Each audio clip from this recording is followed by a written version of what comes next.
พิธีย่องย้อนและประดับเหรียญให้แก่ผู้ที่มีผลงานดีเด่นในการกะเกียมและการเป็นประธานอาเซียนของกระทรวงป้องกันประเทศปี 2024 ได้จัดขึ้นในวันที่ 19 มิถุนายน 2026 นี้อยู่ที่สโมสรห้องว่าการกระทรวงป้องกันประเทศโดยการเป็นประธานของสหายพลเอกคำเลี้ยงอุทาไกรสอนกรรมการกรมการเมืองศูนย์กลางภาครองนายกรัฐมนตรีกระทรวงป้องกันประเทศมีบรรดาคณะนำกระทรวง4กรมใหญ่ห้องว่าการกระทรวงกรมกองห้องการและบรรดาสหายที่มีผลงานดีเด่นเข้าร่วม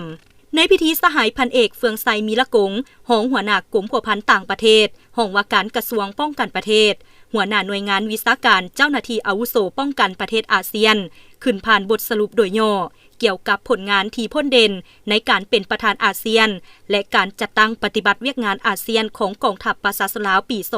2024ซึ่งประกอบส่วนอันสำคัญเข้าในการส่งเสริมสันติภาพความไว้เนื้อเชื่อใจการร่วมมือและการพัฒนาในภาคพื้นเป็นเจ้าการนำพาปรึกษาหารือกำหนดนโยบายและระเบียบหลักการร่วมมือด้านป้องกันชาติของอาเซียน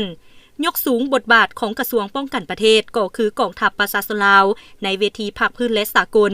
เป็นเวทีส่งเสริมการร่วมมือหลายฝ่ายและสองฝ่าย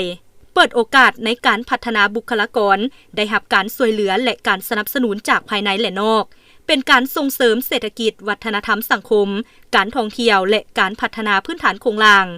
จากนั้นสหายพันเอกพรมีไซศรีวงศ์ซ้ำหัวหน้ากรมนโยบายกรมใหญ่การเมืองกองทัพขึ้นผ่านรัฐดำรัสประธานประเทศว่าด้วยการประดับเหรียญใส่แห่งงานสั้น2สั้น3ดำรัสนายกรัฐมนตรีว่าด้วยการประดับเหรียญกาแห่งงานและว่าด้วยการมอบใบย่องย้อนรัฐบาล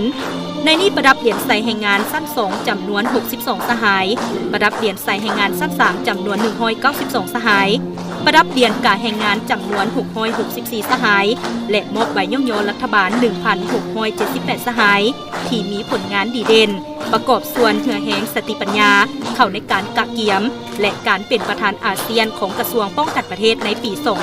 2024โดยเฉพาะกองประชุมสุดยอดอาเซียนครั้งที่ 44-45 และกองประชุมต่างๆที่เกี่ยวข้องของอาเซียนในระยะผ่านมาได้รับผลสำเร็จอันจบงาม